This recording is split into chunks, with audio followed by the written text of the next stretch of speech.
Standard 10 students, we had already started in bio chapter 2 respiration. तो इसमें हम लोग जो है कल एनारोबिक रेस्पिरेशन पढ़े थे. एरोबिक के बारे में भी मैंने तुम लोग को बताया था कि in presence of oxygen, water, carbon dioxide, water energy जो है रिलीज़ होता है, तो इससे कहते हैं एरोबिक रेस्पिरेशन. एरोबिक रेस्पिरेशन जो है वो takes place inside the mitochondria. हमारे सेल के अंदर जो माइटोकॉन्ड्रिया होता है, माइटोकॉन्ड्रिया ये उसका आउटर मेम्ब्रेन है, ये इनर मेम्ब्रेन है, और भी पार्ट है, वैसे तुम लोग को उतना डिटेल में नहीं पढ़ना है. तो ये सेल के अंदर बस इतना जानो माइटोकॉन्ड्रिया होता है, जहाँ पे ये जो है एरोबिक रेस्पिरेशन होता है. और एरोबिक रेस्पिरेशन जो है वो वहाँ पे एनर्जी जो है एटीपी के रूप में फॉर्म होता है. The number of molecules of ATP formed in aerobic respiration is 38.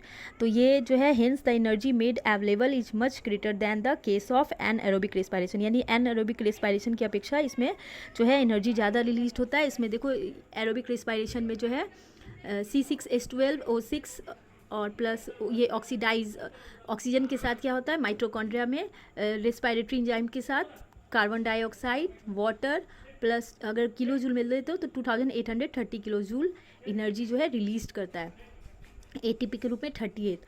तो यहाँ पे जो है inside the mitochondria when an inorganic phosphate group, जो इनऑर्गेनिक फॉस्फेट ग्रुप जिसे पीआई से डिनोट करते हैं, तुम्हारे बुक पेज नंबर 12 में बायो के बुक में यह दिया हुआ है. यहाँ पे उसका फार्मूला है PO4 3 निगेटिव चार्ज के साथ. तो ये जो है एडीपी क्या है, एडीपी एडिनोसाइन डाइफॉस्फेट. जब एटीपी जब हाइड्रोलाइज्ड होता है, उसका हाइड्रोलाइसिस होता है, वो जब एनर्जी रिलीज़ करता है तो वो एटीपी वो कम हो जाता है, एनर्जी एटीपी की अपेक्षा कम हो जाता है, ट्राई से ड्राई हो जाता है. तो फिर अगेन वो एनर्जी के लिए फिर से फॉस्फेट, इनऑर्गेनिक फॉस्फेट के साथ वो एटीपी बनाता है. तो the bond holding the last terminal phosphate group is easily broke down when ATP react with water. In the process of energy is produced. This energy is used to drive cellular process that are endothermic. Endothermic means एक exothermic होता है, एक endothermic reaction होता है, ठीक है. तो इसमें क्या होगा, इंडोथर्मिक में प्रोसेस दैट एब्जॉर्ब एनर्जी, इसमें जो है एनर्जी जो है एब्जॉर्ब होता है. Process like protein synthesis, contraction of muscles, ETC get energy from ATP. यानी किसी जैसे जो मसल्स का कॉन्ट्रैक्शन रिलैक्सेशन होता है, प्रोटीन सिंथेसिस होता है, ये सारे प्रोसेस में एटीपी जो है एनर्जी जो है रिलीज़ करता है, देता है. तो यहाँ पे यही प्रोसेस है एरोबिक रेस्पिरेशन का. तो दोनों में डिफरेंस भी तुम लोग को पता होना चाहिए कि aerobic respiration and anaerobic respiration में क्या डिफरेंस है. तो एरोबिक रेस्पिरेशन जो होता है वो होता है प्रेजेंस ऑफ ऑक्सीजन में, सबसे मेन डिफरेंस है, और anaerobic respiration absence of oxygen. फिर सेकंड है कि the first step in this process glycolysis takes place in the cytoplasm while the second step takes place in the mitochondria. इसमें first step तो जो होगा वो सेल के साइटोप्लाज्म में होगा. सेल का साइटोप्लाज्म तुम लोग को पता ही है, जो सेल होता है उसके अंदर एक लिक्विड सब्सटेंस होता है, उसे साइटोप्लाज्म बोलते हैं, जो कि जो आउटर लेयर से वो घिरा हुआ होता है. While the second step takes place in the mitochondria, जो सेल का और दूसरा पार्ट है माइटोकॉन्ड्रिया, उसके अंदर जो है एरोबिक रेस्पिरेशन होता है. उसके बाद इसमें जो है the complete process takes place in the cytoplasm. सारा प्रोसेस साइटोप्लाज्म में ही कंप्लीट हो जाता है. और एरोबिक रेस्पिरेशन जो है glucose is completely oxidised into carbon dioxide, water and energy. Glucose जो है वो कम्प्लीटली ऑक्सीडाइज होता है कार्बन डाइऑक्साइड, वाटर और एनर्जी में. Glucose is incompletely oxidised either into carbon dioxide, ethyl alcohol and energy. तो इसमें ग्लूकोज जो है वो कार्बन डाइऑक्साइड, वाटर और एनर्जी में रिलीज होता है ऑक्सीडाइज्ड होकर, और इसमें जो होगा इनकम्प्लीट ऑक्सीडाइज होगा either carbon dioxide, ethyl alcohol and energy में ये कन्वर्ट होगा, एज इन ईस्ट, और into lactic acid and energy as in muscle cell, जो मैं उस समय एक्सप्लेन की थी. अब है इसमें जो 38 molecules of ATP is produced by the complete oxidation of 1 gram mole of glucose. और इसमें क्या है, only 2 molecules of ATP is formed in this process. तो ये डिफरेंस है, ये तुम लोग को लर्न होना चाहिए, difference between aerobic and anaerobic respiration. यहाँ पे कुछ एक्टिविटी दिया है. यहाँ पे है injecting air with a syringe, blowing air by mouth. तो यहाँ पे 2 सिरिंज लिया हुआ है, तो यहाँ पे देखो take 2 clean test tube, pour freshly prepared lime water in each of them. 2 test tube लेकर उसमें लाइम वाटर दिया गया है। अब क्या करना है कि keep the test tube in a test tube stand.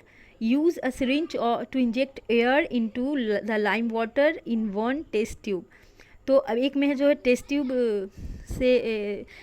दोनों को स्टैंड से फिट कर दो और एक से सिरिंज में एयर ब्लो करो, एयर डालो। अब take the syringe out of lime water, put up the piston to fill it with air and inject more air into lime water. Repeat the process. The lime water turns milky. तुम देखोगे कि हम लोग syringe से उसमें air डालते जाएंगे और उसके बाद वो धीरे धीरे देखोगे वो लाइम वाटर जो है दूधिया कलर का हो गया, मिल्की हो गया। तो note the time taken in this process. अब तुम रीड करो, उस टाइम को नोट करो कि कितने टाइम में वो ऐसा हुआ। अब क्या करना है, दूसरे टेस्ट ट्यूब में ब्लो करना है air into the lime water in the other test tube. You will find that lime water in the second test tube turns milky in lesser time. This is because the air we breathe out has more carbon dioxide that does atmospheric air. यानी यहाँ पर जहाँ पे blow किए तो उसका जो milky में टर्न होना वो जल्दी हो गया। तो इसलिए क्योंकि एटमॉस्फेयर की अपेक्षा जो हम लोग जो ब्रीथ कर रहे हैं उसमें कार्बन डाइऑक्साइड ज़्यादा निकल रहा है। तो ये जो है एक्टिविटी इसके लिए है कि कार्बन डाइऑक्साइड जो हम लोग रिस्पायरेशन करते हैं तो उसमें लाइम वाटर जो मिल्की फास्ट हुआ। तो यहाँ पे ये शो कर रहा है कि नेचुरल जो एटमॉस्फेयर की अपेक्षा हमारे रिस्पायरेशन करने पे, ब्रीथ करने पे CO2 का ज़्यादा मात्रा निकलता है। अब है take some fruit juice in a clean conical flask. यहाँ पे एक फ्लास्क लिया गया है, यहाँ पे एक टेस्ट ट्यूब लिया गया है, इसमें भी लाइम वाटर है और इसमें फ्रूट जूस प्लस ईस्ट है और कॉर्क से बंद किया हुआ है। एक ग्लास ट्यूब है जो इस तरह से इसमें अटैच किया गया है। पेज नंबर 13 तुम्हारे बुक में फर्मेंटेशन प्रोडक्ट कार्बन डाइऑक्साइड, ये प्रोड्यूसेस कार्बन, फर्मेंटेशन जो है carbon dioxide produces carbon dioxide, ये शो कर रहा है। तो उसमें तुमको ईस्ट डाला हुआ है। तो अब ये क्या करना है, pass a bent glass tube through a cork and fit the cork into the mouth of the conical flask. Place the other end of the glass tube inside the tube containing freshly prepared lime water. Freshly prepared lime water यहाँ पे रखना है। The lime water turns milky. This shows that carbon dioxide is liberating during fermentation. यहाँ पे यही show कर रहा है कि fermentation के प्रोसेस में कार्बन डाइऑक्साइड रिलीज होता है जिसके कारण ये मिल्की हो गया। तो ये जो है ये एक्टिविटी के बाद अब हम लोग को जो है पढ़ना है exchange of gases in plants, यानी प्लांट्स में गैसेज का एक्सचेंज किस तरह से होता है, जो कि नेक्स्ट क्लास में मैं एक्सप्लेन करूँगी। Thank you.